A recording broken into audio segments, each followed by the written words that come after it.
என்னங்க எல்லாரும் எப்படி இருக்கிறீங்க? ஸோ இந்த வீடியோவில் வந்துட்டு நான் வந்து ரேஞ்ச் டெஸ்ட் பற்றி தாங்க பேச போகிறேன். இது வந்து என்னோட கிளாவிஸ் இவியை வந்துட்டு சிட்டிக்குள்ளே ட்ரைவ் பண்ணுறேன். ட்ரைவ் பண்ணி அது வந்து எவ்வளோ ரேஞ்ச் வந்துச்சு அப்படிங்கிறத வந்து உங்ககிட்ட இந்த வீடியோவில் கொண்டு வந்து காட்ட போகிறேன். இதில் வந்துட்டு பார்த்தீங்கன்னா நான் ஒரு 1 வீக் ஆச்சுங்க. இதில் வந்துட்டு எனக்கு ரொம்ப ஃபேவரபுளான ஃபேக்டர்ஸ் என்ன அப்படின்னா, இந்த 1 வீக்குமே வந்துட்டு கிளைமேட் ஒரே மாதிரி இருந்துச்சு. ரோடுமே வந்து கன்சிஸ்டன்ஸாக ஒரே ரோடு தான். ஒரே ஒரு டைமில் மட்டும்தான் கொஞ்சம் வேற ரூட் எடுத்து வர மாதிரி இருந்துச்சு. மற்றபடி எல்லாமே ஒரே ட்ரிப்பு தான். ஸோ அதனால் வந்துட்டு இது இந்த ரேஞ்ச் டெஸ்ட் வந்துட்டு இந்த வெஹிக்கிளோட கெப்பாசிட்டி என்ன அப்படிங்கிறத வந்துட்டு எடுத்துக்கிறதுக்கான ப்ராப்பரான ரேஞ்ச் டெஸ்ட் வந்ததில் எனக்கு ரொம்ப ஹாப்பியாக இருக்குது. இதை வந்துட்டு நான் கம்பைல் பண்ணி முடிச்சதுக்கப்புறம் பார்க்கும்போது வந்துட்டு எனக்கு அவ்வளோ ஒரு சாட்டிஸ்ஃபைடு வீடியோவாக இருந்துச்சு. ஸோ நீங்கள் வந்து கண்டிப்பாக இந்த வீடியோவை பாருங்கள்.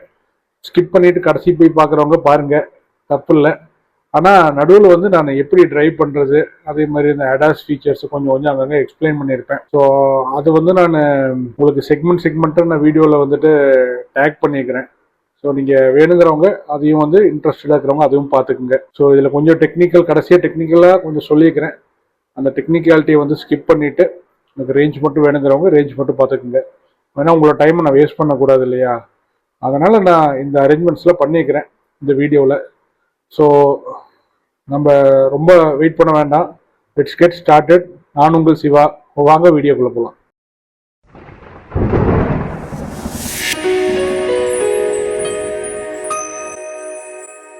ஸோ வெஹிக்கிள் எடுக்கும்போது 100% சார்ஜில் தான் நம்ம எடுக்கிறோம். நான் வந்துட்டு ஃபுல்லாக கேப்சர் பண்ணல, 60% தான் கேப்சர் பண்ணிக்கிறேங்க. ஸோ நம்ம வண்டி வந்து சார்ஜ் ஆனதுக்கப்புறமா 100%ல் சார்ஜ் போட்டுச்சு. 201 கிலோமீட்டர்ஸ் இப்போ வந்து ஓடி இருக்குது. 56% வந்து சார்ஜ் இருக்குது. அது பார்க்குற கஷ்டமாக இருந்துச்சுன்னா கூட நான் இங்கே சைடில் போடுறேன். ஸோ 56% பேட்டரி இருக்குது. ரேஞ்ச் வந்து 269 காட்டுது. பட் இது வந்து டைனமிக் ரேஞ்ச், இது கேல்குலேஷன் பண்ணுறது தான். இதை வந்து நம்ம அக்செப்ட் பண்ணிக்க வேண்டாம். ஸோ இப்போ வந்துட்டு 44% ஓடி இருக்கு இல்லையா? ஸோ இப்போ பர்சன்டேஜுக்கு வந்துட்டு ஒரு 4.5 கிலோமீட்டர்ஸ் போகும் அப்படிங்கிற மாதிரி இதோட ரேஞ்ச் வந்து காட்டுது. ஸோ அந்த மாதிரி பார்க்கும்போது 8.9 கிலோமீட்டர்ஸ் பர் கிலோவாட் ஹவர் இருக்கு இல்லைங்களா? இது கூட மேட்ச் ஆகுது. ஓகேங்களா? ஸோ அதனால் வந்துட்டு அதனால தான் சொன்னேன் இது கொஞ்சம் அக்யூரேட்டாகவே இருக்குது அப்படின்னு சொல்லிட்டு. 450 கிலோமீட்டர்ஸ் அப்படிங்கிற ரேஞ்ச் வந்து நமக்கு தருது இந்த பேட்ரி. ஆனால் வந்து 50%க்கு கீழே போகும்போது வந்துட்டு கொஞ்சம் கொஞ்சமாக அது குறையும். அது வந்து என்னென்னா 4.3 ஆகும், அப்புறம் 4 ஆகும், அப்புறம் 20% கீழே போகும்போதெல்லாம் வந்து 3.5 ஆகும், 10% கீழெல்லாம் போகும்போது மேபி 3 ஆயிரும். ஸோ இது எதுக்காக இந்த மாதிரி நடக்குது அப்படிங்கிறத வந்து நான் பேட்டரி பற்றி ஒரு வீடியோ ஒன்று போடுவேன். ஸோ அதில் வந்து நம்ம டீட்டெயில்டாக டிஸ்கஸ் பண்ணுவோம். பட் வந்துட்டு 100%ல் இருக்கும்போது வந்துட்டு நிறையா ரேஞ்ச் கிடைக்கிறதும், போக போக போக போக கொஞ்சம் கொஞ்சமாக டிகிரேட் ஆகி வரதும் வந்துட்டு ரொம்பவே நார்மலான ஒரு விஷயம். இது வந்துட்டு பிஎம்எஸ் கேலிப்ரேஷன் மூலிமா வந்துட்டு இந்த டிகிரேடேஷனை வந்துட்டு ஃபஸ்ட்டு 100%ல் இருக்கும்போது கொஞ்சம் கம்மியாக காட்டிட்டு, அதுக்கப்புறம் நம்ம கீழே வர வர வர வர பிஎம்எஸ் கேலிப்ரேட் பண்ணுறது மூலிமா நம்ம வந்து அது அதிக ரேஞ்ச் போகிற மாதிரி கூட நம்மளால் காட்டி மாற்றி வச்சுக்க முடியும். ஆனால் இதில் வந்து அப்படி அவங்க பண்ணலை. ஸோ அதனால் வந்துட்டு இது வந்து இருக்கிறத காட்டுது. நான் அதனால தான் உங்கள்கிட்ட இப்போவே சொல்கிறேன்.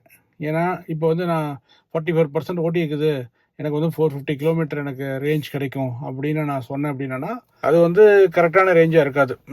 இப்போ வந்து எனக்கு 450 கிடைக்குது இல்லையா? அதை வந்து நான் ஆவரேஜ் அவுட் பண்ணி பார்க்கும்போது கடைசி ஆகும்போது அதை நான் ஆவரேஜ் அவுட் பண்ணி பார்க்கும்போது எனக்கு 400 ரேஞ்சு தான் எனக்கு வரும். ஓகேங்களா? ஸோ இதை வந்து நம்ம இந்த தடவை நம்ம கன்ஃபார்மும் பண்ணிக்கலாம். ஏன்னா இது இப்படி தான் நான் வந்து ஒவ்வொரு தடவை நான் வந்து சார்ஜ் போடும்போது கன்ஃபார்ம் பண்ணிக்கிறேன். இதில் இருக்கிற ஒரு முக்கியமான விஷயம் என்னென்னா, அந்த ஆஃப்டர் சார்ஜிங் இருக்குது இல்லையா? இது வந்து நம்ம ஒவ்வொரு தடவையும் நம்ம ரீசெட் பண்ண தேவையில்லை. சார்ஜ் பண்ணோன்னே அது ஆட்டோமேட்டிக்காகவே அது ரீசெட் ஆகிக்கும். ஸோ அதனால் நம்ம ட்ரிப் மீட்டரை வந்துட்டு நான் அது வேலை ரீசெட் பண்ணதே கிடையாது. அப்புறம் பார்த்தீங்கன்னா இங்கே கரண்ட் ட்ரிப் இருக்குது இல்லையா?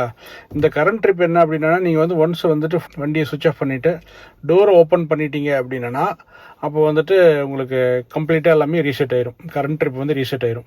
நீங்கள் வந்து இங்கே இது வந்து சுவிட்ச் ஆஃப் பண்ணிவிட்டு நீங்கள் டோர் ஓப்பன் பண்ணாமல் அப்படியே வச்சுருந்தீங்க அப்படின்னா கரண்ட் மீட்டர் வந்து ரீசெட் ஆகாது. ஏன்னா டோர் நீங்கள் அதாவது டிரைவரோட டோர் ஓப்பன் பண்ணீங்க அப்படின்னா தான் வந்து அந்த ட்ரிப்பை வந்து க்ளோஸ் ஆன மாதிரி கணக்கு வரும். ஓகே, இப்போ நம்ம வந்துட்டு இங்கே இருந்து நம்ம ஃபர்தராக வந்து நம்ம ட்ரைவ் போவோம். ட்ரைவ் போயிட்டு இதுக்கு மேலே வந்துட்டு எவ்ரிடே நமக்கு வந்து எவ்வளோ ஆகுது அப்படிங்கிறத வந்து ஓடோமீட்டரில் கேப்சர் பண்ணுவோம்.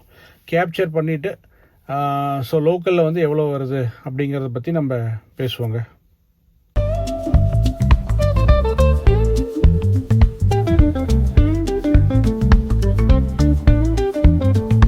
ஸோ இப்போ நான் வந்துட்டு ஓட்டிகிட்டு இருக்கிறது வந்துட்டு நார்மல் மோடு. ஸோ இதில் வந்துட்டு ஈகோ மோட் இருக்குது, ஸ்போர்ட்ஸ் மோட் இருக்குது. ஜென்ரலாக நான் நார்மல் மோடில் தான் வச்சு விடுவேன். ஏன்னா கார் வந்துட்டு ஆஃப் பண்ணிட்டு ஆன் பண்ணும்போது ஆட்டோமேட்டிக்காக அது நார்மல் மோடுக்கு வந்துடுது. நான் வந்து ஈகோ மோடில் மாற்றினேன் அப்படின்னா அதை வந்து மெமரைஸ் பண்ணிக்க முடியறதில்ல. இப்போ இருக்கிற மாடர்ன் கார்ஸில் வந்துட்டு மெமரி ப்ராப்ளம் இருக்குங்க. அதெல்லாம் வந்துட்டு ஞாபகம் வச்சுக்க முடியறதில்ல. ஒரு சில கார்லலாம் வந்துட்டு அடாஸ் ஃபீச்சர்ஸே ஞாபகம் இருக்கிறது இல்லை. அட்லீஸ்ட் இந்த காரில் வந்து அடாஸ் ஃபீச்சர் ஞாபகம் இருக்குது. ஒன்லி இந்த டிரைவிங் மோட் இருக்குது இல்லையா, இந்த மோடை வந்து அவங்க பர்சிஸ்டண்ட்டாக வச்சுக்கல.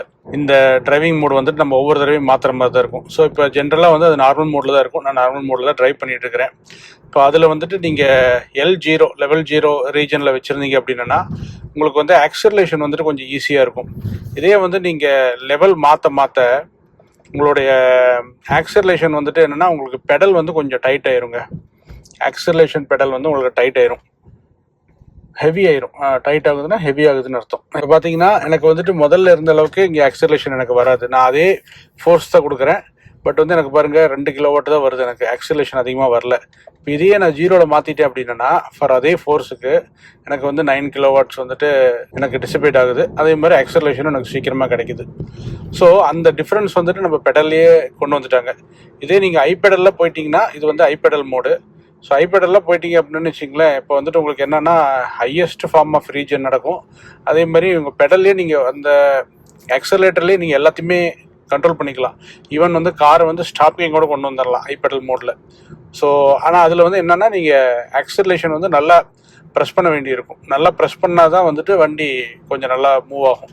ஆக்சலேஷனும் வந்துட்டு உங்களுக்கு கம்மியாக தான் நடக்கும். அதே மாதிரி காலை வந்து ரிலீஸ் பண்ண உடனேயுமே வந்து உங்களுக்கு பிரேக்கிங் எஃபெக்ட் உங்களுக்கு தெரியும். பாருங்கள் எவ்வளோ நல்லாவே பிரேக் ஆகுதுன்னு சொல்லிட்டு.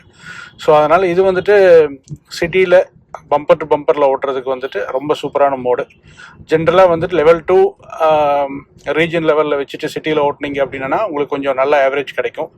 நான் வந்துட்டு டைனமிக்காக இந்த பேடல் ஷிஃப்டர்ஸ் வச்சுட்டு நான் 0க்கும் மற்ற இதுக்கும் மாற்றிக்குவேன். ஆட்டோ ரீஜன் மோடு இருக்குது, அது உங்களுக்கு ஆல்ரெடி தெரியும்னு நினைக்கிறேன்.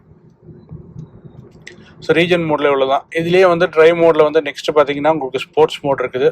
இப்போ ஸ்போர்ட்ஸ் மோட் ஆக்டிவேட் ஆகிருக்கு, உங்களுக்கு தெரியும்னு நினைக்கிறேன். இப்போ இதுலேயும் வந்துட்டு உங்களுக்கு என்னென்னா பெடல் கொஞ்சம் ஹெவியாக தான் இருக்கும். பட் அந்த ஹெவினஸ் வந்து உங்களுக்கு அவ்வளோவா ஃபீல் ஆகாது. கொஞ்சம் உங்களுக்கு லைட் ஆயிரும் பெடல். ஆக்சலேஷன் பெடல் வந்து கொஞ்சம் லைட்டாக ஃபீல் ஆகும். ஸோ தட் நீங்கள் அமுத்துனா அப்படியே வண்டி வந்து சட்டுன்னு போகிற மாதிரி ஒரு ஃபீல் வந்து உங்களுக்கு கொடுக்கும். பட் இது இப்போவுமே நான் ஐபெடலில் தான் இருக்கிறேன். ஸோ ஐபெடலில் வந்துட்டு சிங்கிள் பெடல் டிரைவிங் இதுலேயுமே பண்ண முடியும். ஐபெடல்னு போட்டிங்கனாவே கொஞ்சம் பெடல் வந்து ஹெவியாக அந்த கான்செப்ட் வந்து இருக்குது. பட் வந்துட்டு ஈகோ மோடில் பார்த்தீங்கன்னா ரொம்ப ஹெவியாகும். நார்மல் மோடில் ஓரளவுக்கு ஹெவியாக இருக்கும்.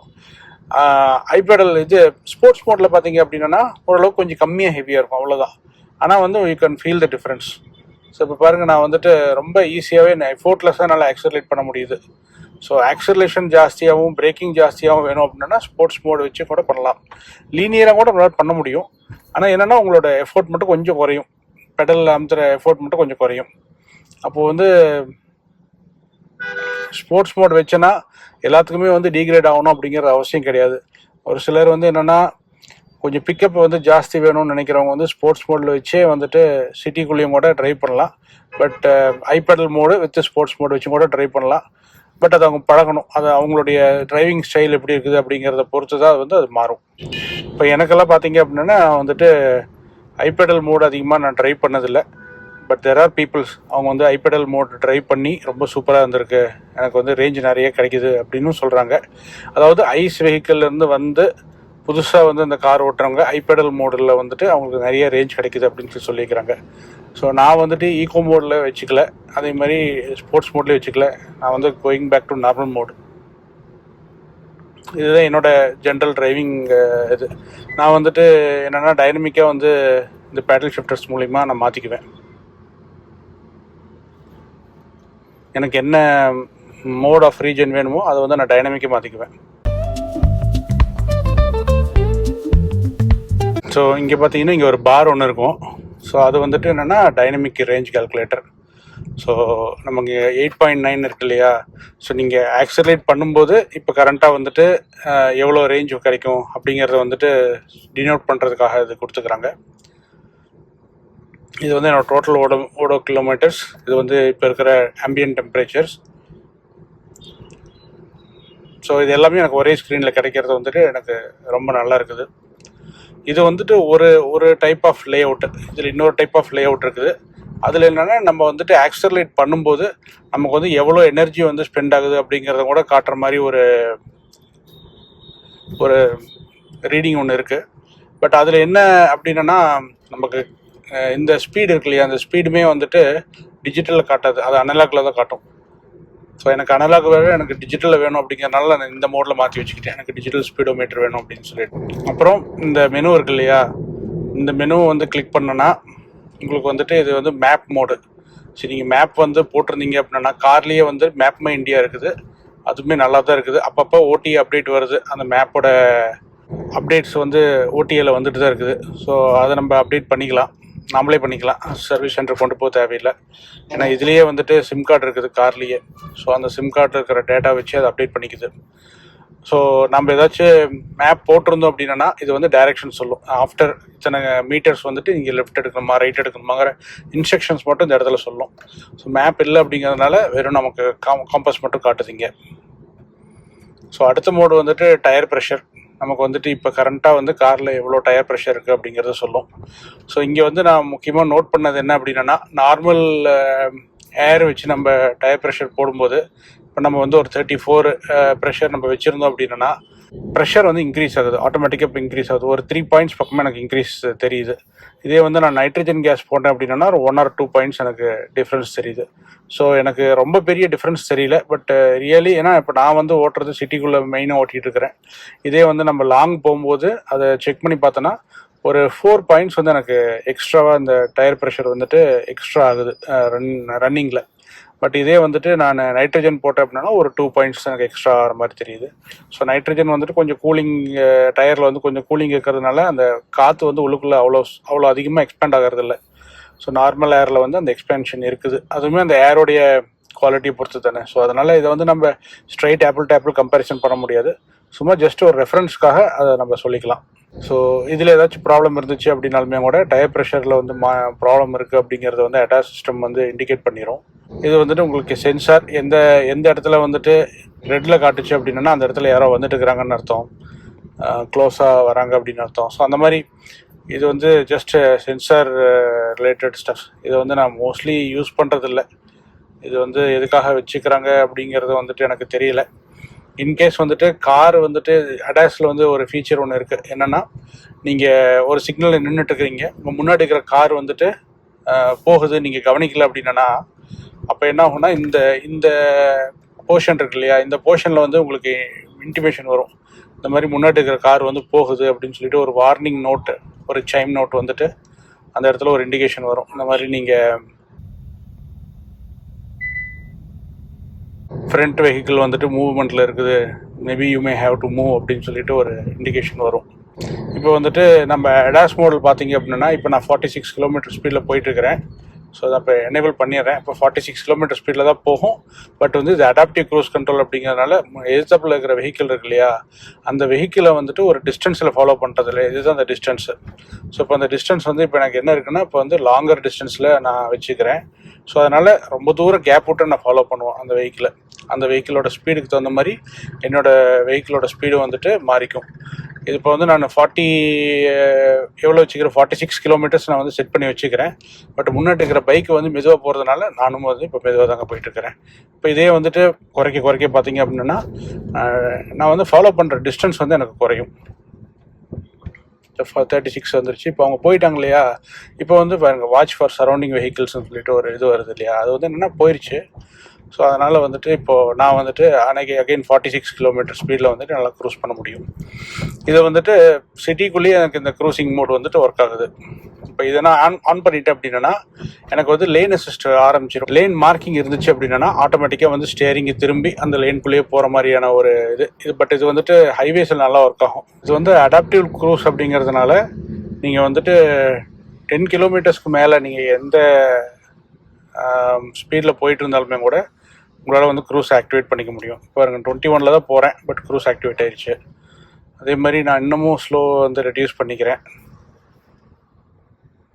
15 13 இருக்கிறேன். நான் ஆன் பண்ணேன்னா க்ரூஸ் ஆன் ஆயிடுச்சு. மினிமம் வந்து 30 தான், பட் வந்து க்ரூஸில் வந்து 10 கிலோமீட்டர்ஸ்க்கு மேலே போகும்போது கூட என்னால் ஆன் பண்ண முடியும். ஸோ இன்றைக்கி ட்ரிப்பு வந்துட்டு காலையில் ட்ரிப் முடிஞ்சது. பேட்ரி வந்து 53% இருக்குது.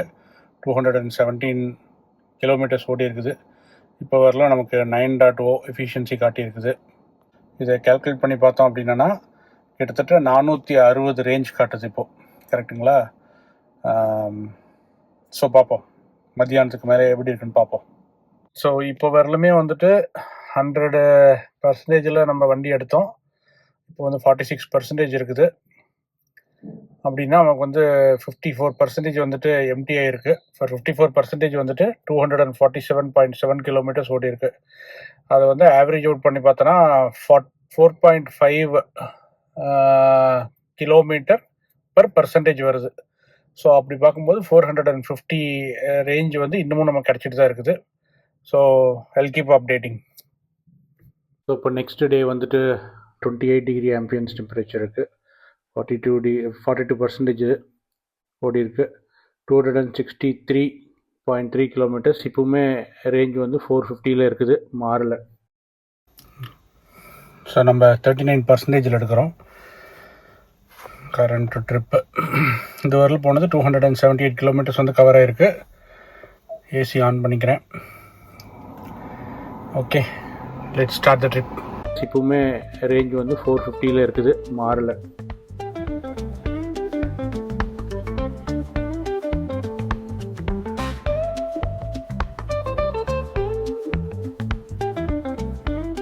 So 323. ஸோ 323 ஃபார் 27% லெஃப்ட் அப்படின்னா 4.4 ரேஞ்ச் கிடைக்குது நமக்கு. அதாவது 440. ஸோ 39% வரலும் நமக்கு வந்து 4.5 ரேஞ்ச் கிடச்சிட்டு இருந்தது. பர்சன்டேஜுக்கு 4.5 கிடச்சிட்டு இருந்தது. இப்போ வந்து 4.4 மாறி இருக்குது.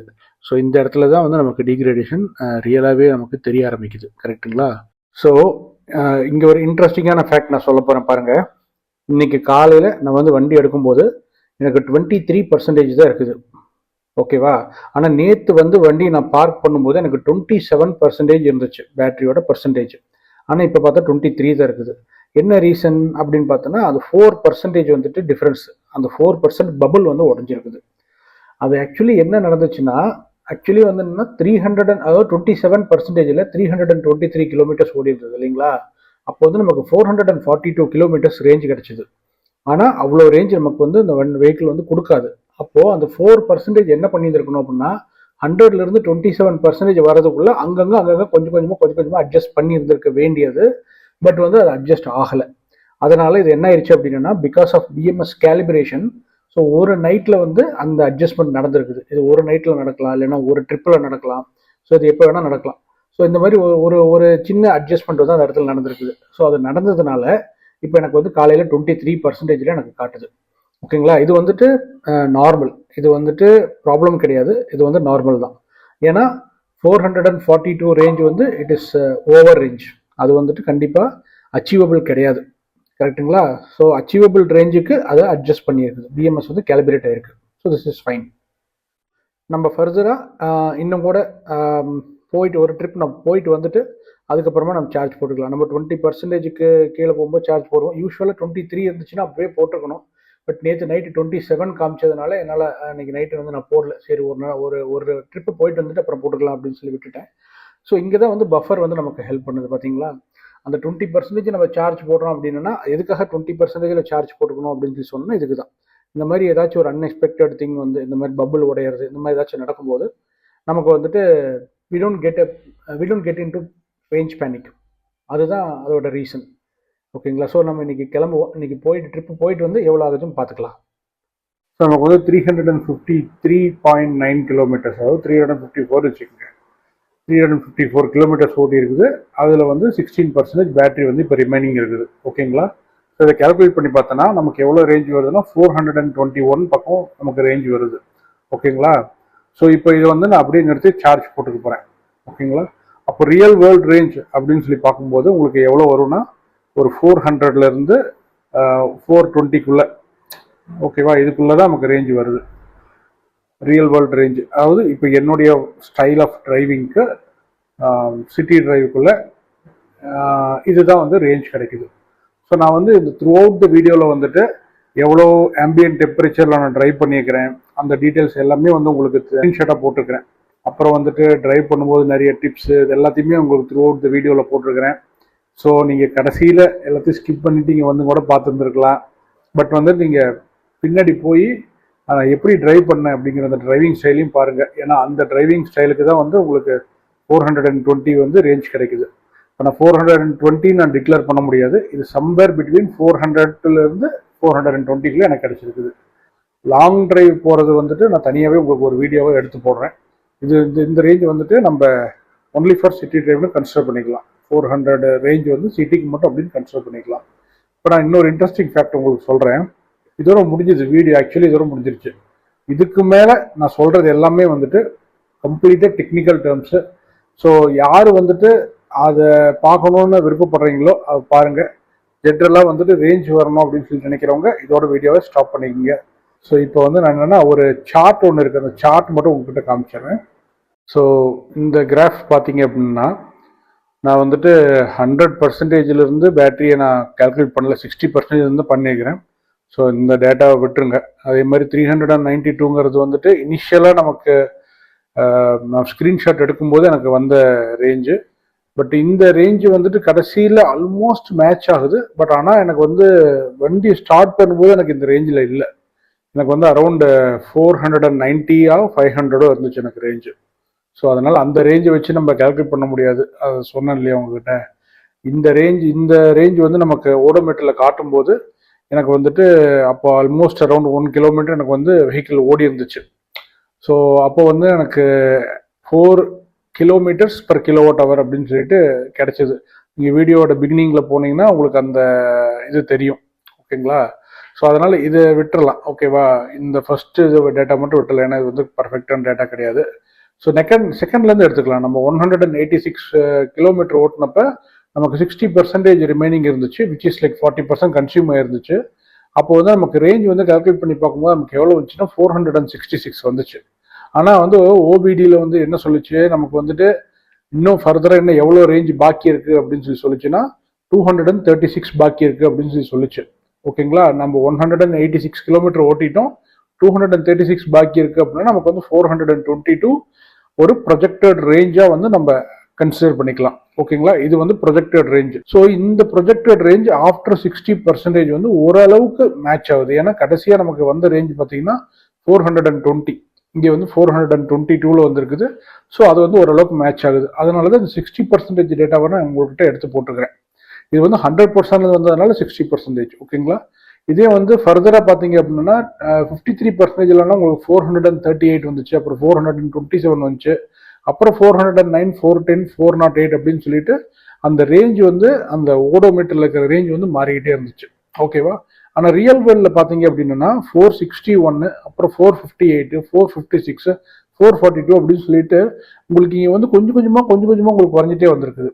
அப்புறம் கடைசியாக பார்த்தோன்னா ஒரு 20 கிலோமீட்டர் வந்து உங்களுக்கு இங்கே ரேஞ்ச் வந்து டிஃப்ரென்ஸ் குறைச்சி கொடுத்துருக்குது இல்லைங்களா. 442க்கும் 421 பார்த்தோன்னா அட்லீஸ்ட் ஒரு 21 கிலோமீட்டர்ஸ் பக்கம் நமக்கு ரேஞ்ச் வந்து டிஃப்ரென்ஸ் கிடைச்சிருக்குது. ஓகேங்களா. அதுக்கு காரணம் என்ன அப்படின்னா அந்த பபுள் உடஞ்சிருக்கு. ஃபர்ஸ்ட் ஆஃப் ஆல் இங்கே 16% கடைசியில் இருந்துச்சு இல்லையா, அது ஆக்சுவலி 16% இல்லை, 23%. ஸோ அந்த ரேஞ்ச் வந்து கொஞ்சம் கொஞ்சமாக இதில் வந்து அட்ஜஸ்ட் ஆகிருக்க வேண்டிய ரேஞ்சு தான். ஆனால் அது அட்ஜஸ்ட் ஆகாமல் கடைசியாக வந்து அட்ஜஸ்ட் ஆனதுனால இந்த 421 அப்படிங்கிறது உங்களுக்கு வந்து நின்றுருக்கு. இப்போ இந்த 16% நான் சார்ஜ் போட்டேன்.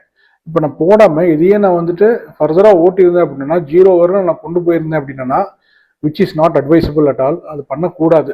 ஏன்னா எப்பவுமே வந்துட்டு ஒரு பேட்டரி வந்து கடைசி ஆகும்போது வந்துட்டு ரொம்ப லோ வோல்டேஜ் போயிடும் பேட்டரி. ஸோ அந்த லோ வோல்டேஜில் நம்ம ரன் பண்ணும்போது பேட்டரி சம்டைம்ஸ் வந்துட்டு ஃபெயில் ஆகிறதுக்கு கூட சான்சஸ் இருக்குது.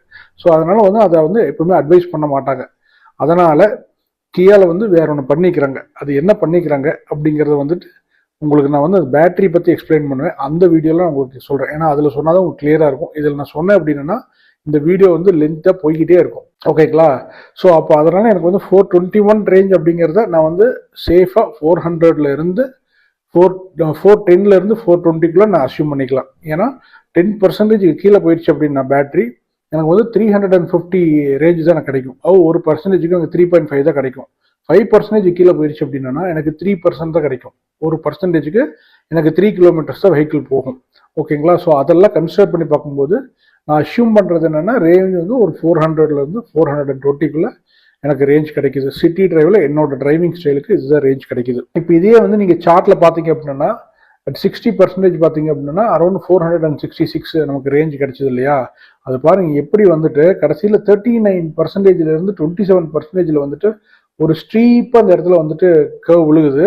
அதுக்கப்புறமா மறுபடியும் 27லேருந்து 16% இன்னும் கூட கொஞ்சம் ஸ்ட்ரீப்பாகவே விழுகுது. ஏன்னா இந்த இடத்துல தான் பபிள் உடஞ்சது. இது பண்ணக்கூடாது ஆக்சுவலி. ஏன்னா பிஎம்எஸ் கேலிபிரேஷன் மூலிமா இங்கிருந்து கொஞ்சம் கொஞ்சமாக இப்படி குறைஞ்சிட்டு வந்து இங்கே வந்து இப்படி கீழே விழுகலாம். அது தப்பு இல்லை. ஆனால் வந்து இவங்க என்ன பண்ணிக்குதுன்னா இது வந்து டைரக்டாக இப்படி வந்து விழுந்துருச்சு. ஸோ இந்த மாதிரி பண்ணும்போது வந்து நமக்கு என்ன ஆகுது அப்படின்னா ஒரு அன்சர்டனிட்டி நமக்கு கிடைக்குது. ஆனால் இது ப்ராப்ளம் இல்லை, இது ப்ராப்ளம் கிடையாது. இப்போ இதே டியாகோல் நடந்துச்சு இல்லையா, அது ப்ராப்ளம். ஏன் சொல்கிறேன் அப்படின்னா இதில் வந்து எனக்கு வந்துட்டு ஒரு 440ல இருந்து 420க்கு வந்துச்சு. அப்படி பார்த்தீங்கன்னா எனக்கு ஒரு 5% டிகிரடேஷன் இருக்கு. ரேஞ்ச் வந்து ஃபாலோ இருக்கு, which is totally normal for any battery. அது என்எம்சியாக இருந்தாலும் சரி, இல்லை வந்துட்டு எல்எஃபியாக இருந்தாலும் சரி, இது நடக்கும். எல்லா பேட்டரியும் நடக்கும். ஏன்னா இந்த பேட்டரி வந்து முதல்ல காருக்கான பேட்டரியே கிடையாது. ஓகேங்களா? ஸோ அதனால இது வந்து நடக்கிறது தான் அது. ஸோ இதை பற்றின டீட்டெயில்ஸும் நான் சொல்லுவேன். அதுவும் டெக்னிக்கலாக தான் இருக்கு. எதுக்கு இத்தனை தடவை நான் சொல்றேன்னு சொன்னோன்னா உங்களுக்கு ஒரு மைண்ட் செட் பண்றாங்க, அவ்வளோதாங்க. நாளைக்கு வந்து அந்த வீடியோ பார்க்கும்போது ரொம்ப டெக்னிக்கலாக இருக்கு அப்படின்னு நீங்க சொல்லிடக்கூடாது. நான் முடிஞ்ச வரலும் ஒரு லேமன் டேர்முக்கு ஒரு 7th ஸ்டாண்டர்ட் பையன் வந்துட்டு புரிஞ்சுக்கிற அளவுக்கு என்னால் எக்ஸ்பிளைன் பண்ண முடியிற அளவுக்கு நான் எக்ஸ்பிளைன் பண்ணுறேன் உங்களுக்கு அந்த டீட்டெயிலை. ஸோ அப்போ நீங்கள் அதை புரிஞ்சுக்குவீங்க. அந்த வீடியோக்காக வெயிட் பண்ணுங்க. ஓகேங்களா? ஸோ இதே வந்துட்டு டியாகோல என்ன ஆச்சு அப்படின்னா எனக்கு வந்து மோர் தென் 50% டிகிரடேஷன் ஆகிருக்குங்க. 50% ரேஞ்சு ட்ராப் ஆகக்கூடாது.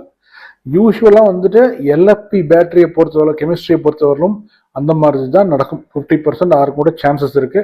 அதை வந்து பிஎம்எஸ் கேலிபிரேஷன் மூலிமா அதை டேக் கேர் பண்ணி இருந்திருக்கணும் அவங்க. அப்போதான் வந்து எனக்கு வந்து ஒரு சர்ப்ரைஸ் வராது, சடனாக ஒரு சர்ப்ரைஸ் வராது. ஏன்னா நான் வந்துட்டு என்னன்னா இத்தனை நேரம் ஒரு 20% வரலும் நான் ஓட்டிட்டு அதுக்கப்புறம் 20%லேருந்து ஒரு முக்கால், அதாவது 3/4 வந்துட்டு ரேஞ்சு ட்ராப் ஆகும் அப்படிங்கிற ஒரு எக்ஸ்பெக்டேஷனில் நான் வண்டி எடுத்துகிட்டு போகிறேன் அப்படின்னா எனக்கு அந்த ரேஞ்சுக்குள்ளே இருந்துச்சுன்னா ஓகே. அது ஹாஃபுக்கு கீழே ஆகுது அப்படிங்கும்போது தான் வந்துட்டு இட் இஸ் டோட்டலி அந்த ரிசர்வேஷனுக்கான இதே தகுதியை வந்து அது வந்து இழந்துருது. இதில் வந்து பண்ணுறது வந்து என்ன அப்படின்னா இட் இஸ் டோட்டலி நார்மல். இது வந்து எனக்கு நார்மலாக தான் தெரியுது. இதில் எனக்கு அப்நார்மாலிட்டி எதுவும் தெரியல. இந்த வீடியோ பற்றின டீட்டெயில்ஸ் அவ்வளோதான். இதில் உங்களுக்கு ஏதாச்சும் கொஸ்டின்ஸ் இருந்துச்சு அப்படின்னா கமெண்ட் செக்ஷனில் வந்துட்டு எனக்கு கமெண்ட் பண்ணுங்கள். ஸோ அதை பற்றின டீட்டெயில்ஸ் வந்து எனக்கு தெரிஞ்சிச்சுன்னா நான் சொல்கிறேன். தெரியல அப்படின்னா நான் தெரிஞ்சுட்டு வந்து சொல்கிறேன். இந்த கடைசி பார்ட் ஆஃப் த டீட்டெயில் வந்து நான் உங்களுக்கு எதுக்காக சொன்னேன் அப்படின்னா நிறைய பேர் வந்துட்டு இந்த ரேஞ்ச் டெஸ்ட் பண்ணும்போது இப்போ நான் 27% இருந்துச்சு இல்லையா, 27%ல் வந்துட்டு நான் ஈஸியாக இன்னொரு 87% நான் ப்ரொஜெக்ஷன் போட்டுட்டு 442 எனக்கு ரேஞ்ச் வருது அப்படின்னு சொல்லிட்டு நான் ஈஸியாக வந்து வீடியோவை கன்க்ளூட் பண்ணியிருக்க முடியும். பட் எனக்கே தெரியும் இந்த ரேஞ்ச் வந்துட்டு கொஞ்சம் அதிகமாக தான் இருக்குது. நான் எக்ஸ்பெக்ட் பண்ண ரேஞ்சை விட கொஞ்சம் அதிகமாக தான் இதில் காட்டியிருக்குது. ஸோ அதனால எங்கேயாவது ஒரு இடத்துல வந்து பிஎம்எஸ் கேலிபிரேஷன் நடக்கும் அப்படின்னு எதிர்பார்த்தேன். அந்த பபிள் வந்து லக்கீலி அடுத்த டைமே உடஞ்சிருச்சு. அப்படி இல்லைன்னா மேபி இதை நான் வந்து ஒரு 5% வரலும் ட்ரைவ் பண்ண வேண்டி வந்திருக்கும். உங்களுக்காக அதை நான் பண்ணி இருந்திருப்பேன் கண்டிப்பாக. லாஸ்ட் டைம் வந்துட்டு ஒரு 5% வரலும் நான் ட்ரை பண்ணேன் இல்லையா, அது வந்து காரணம் என்ன அப்படின்னா நான் ஒரு பேட்டரி கேலிபிரேஷன் பிஎம்எஸ் கேலிபிரேஷனுக்காக தான் அதை பண்ணேன். லாஸ்ட் வீடியோவில் நீங்கள் பார்த்துருந்தீங்கன்னா தெரியும். இந்த ஃபீச்சர்ஸை பற்றி நான் எக்ஸ்பிளைன் பண்ணும்போது பார்த்துருந்தீங்கன்னு தெரியும். அதில் 5%ல தான் நான் போய் சார்ஜ் போட்டிருப்பேன் ஒன் வெஹிக்கிளில். ஸோ அந்த மாதிரி இதில் வந்து பண்ண வேண்டி இருந்துருமோ அப்படின்னு நினச்சேன். ஏன்னா ஃபர்ஸ்ட் டைம் நான் வந்து அந்த 5% அப்போ தான் பண்ணுறேன். இதுக்கு முன்னாடி வரலும் பண்ணது கிடையாது. ஃபர்ஸ்ட் டைம் அந்த வீடியோக்காக நான் பண்ணேன். அது வீடியோக்காக பண்ணதில்லை, எனக்காக நான் பண்ணது, அதை அப்படியே ஷூட் பண்ணிட்டேன். ஆனால் இப்போ இது வந்து இந்த இடத்துல வந்து எனக்கு அந்த பபிள் பிரேக் ஆகாமல் இருந்துச்சுன்னு வச்சுங்களேன், அப்போ வந்து நான் 5% வெல் போய் பார்த்துருக்க வேண்டியிருக்கும். அப்போ தான் வந்து என்னால் உங்களுக்கு அந்த ஒரு நேர்மையான ரேஞ்ச் வந்து உங்கள்கிட்ட நான் கொண்டு வந்து சேர்த்த முடியும். அப்படி இல்லைன்னா எனக்கு வந்து ரேஞ்ச் வந்து 440 to 430 இந்த மாதிரி தான் காட்டியிருந்திருக்கும். இப்போ நம்ம வந்துட்டு யூஸ்வலாக வந்து என்எம்சி பேட்டரினா நம்ம 20%லேருந்து 80% நம்ம சார்ஜ் போடுறோம், அந்த 60% ரேஞ்ச் மட்டும் எடுத்துக்கிறோம் இல்லையா. ஸோ அதை எடுத்துட்டு நம்ம வந்து கால்குலேட் பண்ணும்போதுமே கூட எனக்கு 430 கிடைச்சிருக்குது, ரேஞ்ச் கிடைச்சிருக்குது. அந்த ரேஞ்சை வச்சு தான் நான் வந்து எனக்கு 430 ரேஞ்ச் வருது அப்படின்னு முன்னாடி இருந்த வீடியோஸில் கூட நான் சொல்லியிருந்திருப்பேன். பட் அது வந்து என்னன்னா அது ப்ராக்டிக்கலாக உங்களுக்கு அதுதான் கிடைக்குது. ஸோ அதனால நம்ம சொல்கிறோம். பட் ரியலி வண்டியோட கெப்பாசிட்டி என்ன, அதோட ஒர்த்து என்ன அப்படின்னு சொல்லி செக் பண்ணும்போது தான் நான் இந்த ரேஞ்சுக்கு வந்து உங்களுக்கு இந்த டீட்டெயில்ஸ் எல்லாம் உங்கள்கிட்ட சொல்கிறேன். ஓகேங்க, அவ்வளோதான். நான் சொல்ல வேண்டியதெல்லாம் சொல்லிட்டேன்னு நினைக்கிறேன். கமெண்ட் செஷனில் கமெண்ட் பண்ணுங்கள். உங்கள் கமெண்ட்டுக்காக நான் வெயிட்டிங் பண்ணிட்டு இருக்கிறேன். ஸோ இந்த வீடியோ வந்துட்டு உங்களுக்கு பிடிச்சிருக்கும்னு நினைக்கிறேன். பிடிச்சிருந்தா கண்டிப்பாக லைக் பண்ணுங்கள், உங்கள் ஃப்ரெண்ட்ஸ் கிட்ட ஷேர் பண்ணிக்கோங்க. அதே மாதிரி சப்ஸ்கிரைப் பண்ணிக்கோங்க. பக்கத்தில் இருக்கிற பெல் பட்டனை கிளிக் பண்ணி ஆல் ஆப்ஷன்ஸை கிளிக் பண்ணி வச்சுக்கோங்க. ஸோ தட் நான் ஃபர்தராக போடக்கூடிய வீடியோஸ் எல்லாமே வந்து உங்களுக்கு கண்டிப்பாக வந்து சேரும். ஸோ அதுவரை உங்களிடமிருந்து விடைபெறுவது உங்கள் Siva. See you in the next video. Bye bye.